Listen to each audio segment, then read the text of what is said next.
Nananum, this great Ashanti kingdom, now over 300 years old, has stood the test of time and achieved consequence all over the world.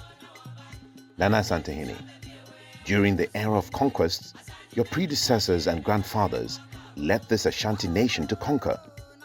We still remember the conquering hands of your grandfather Opokuwari I, for during the 20-year period between 1726 and 1746, he conquered giants like Achimkwewu, Techiman, Ga Dangbe, Gonja, Dagomba, and as well as all the way to Karachi.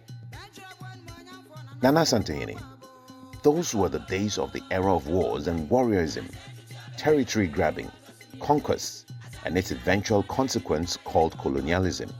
With colonialism came the anti-colonial movements and the various struggles. Here again, your grandfather Prempeh II was available to assist and to lead with consequence and circumstance. That night, the Asantehene was able to talk to Lennox Boyd at a dinner arranged by Colin Russell. And I think Lennox Boyd was very impressed with the courtesy, the genuineness, the strength of appeal of the Asantehene, who loved his people and really was their king. Post-colonial Ghana was fraught with conflicts, military interventions, and at least 3 failed attempts at democracy.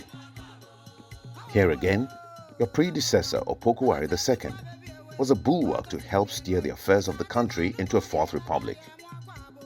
His diplomacy and magnanimity kept Ghana together as one nation, one people, united to build a new democracy. Ashanti was strong in the era of wars and has been even stronger in the era of peace, unity, and leadership for all mankind. So Nana Santehene, we remember your history, the history of the Osei-Poku dynasty, a narrative of conquests, of anti-colonialism, of nurturing democracy for Ghana. And today, we celebrate your enduring leadership, an icon of peace, an engine of growth and prosperity, a representation of unity and stability. The Yendi Skin dispute, which led to the eventual beheading of an incumbent Yaa-Na in 2002, is one of the longest skin disputes in modern history.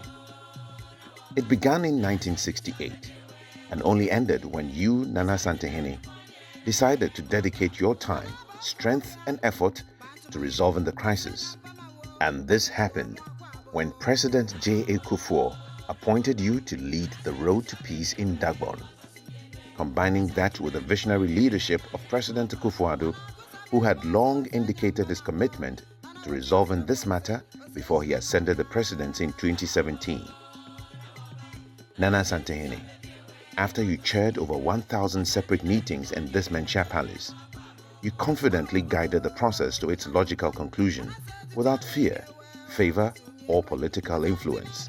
No one can take my sovereign, my liking you as my children to misbehave in front of me. Now,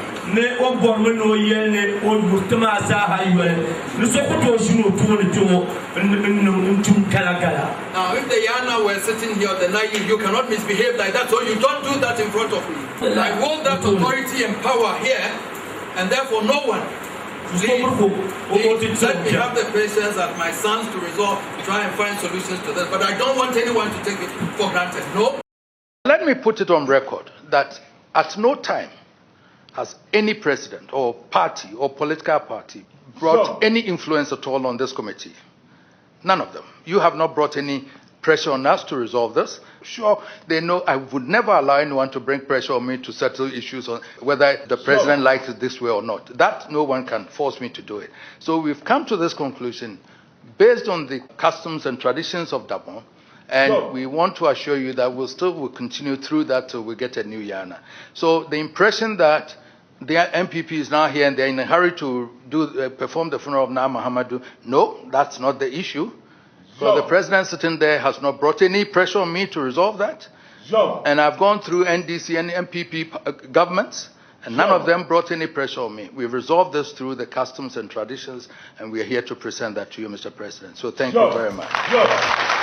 On that same day, you gave the roadmap to the enduring solution to the almost half a century old Yendi Skin dispute. We've come here to inform you. This committee took a decision and said that the funeral of Nam Muhammadu Abdullahi should be performed from the 14th of December to the 28th of December this year. They have a 1-week respite, and the next will be from the 4th to the 19th or 18th of January. Then the Andanis would also perform. On that very day, the last day, the Friday, there are 4 recognized elders who have to sit in seclusion, and then they would have to do their oracles to choose a new Yaa-Na. And that starts from the very Friday that the funeral of Naya Kubu Andani finishes. So we hopefully believe so that after the 18th, the oracles will start, and God willing, within the few days, we shall have a new Yaa-Na. And that's what I've come to present to you.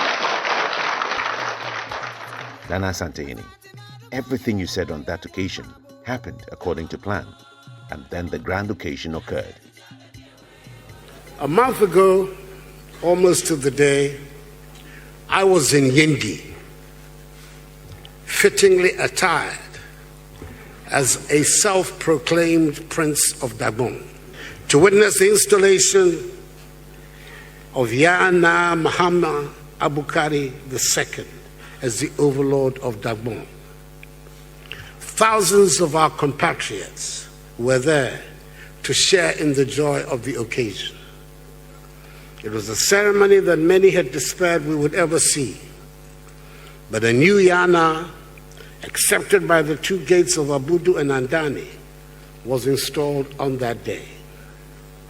It brought to an end decades of feuding that laid low the proud and ancient kingdom of Dagbon. It was a happy day, and it marked the climax of a long, tortuous journey and a hard grind on the part of many people through the years. Mr. Speaker, I was not looking to be accorded any special title or accolade, and I was certainly not looking for praise. I did want to do whatever I could to make sure that this long-running sore that was such a blight on Dagbon and Ghana, and which dragged down the development process in our country, could be resolved and we could move on. We've spent enough emotional stress, enough time, enough energy, and enough money on the Dagbon dispute. I wanted that amount of emotion, that time, that energy, and that money to be spent on trying to make Dagbon and Ghana prosperous.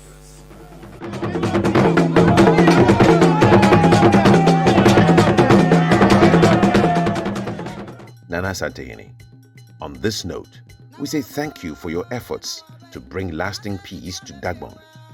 We know you fought hard, you thought hard, and you led steadfastly to bring Ghana another piece of glory.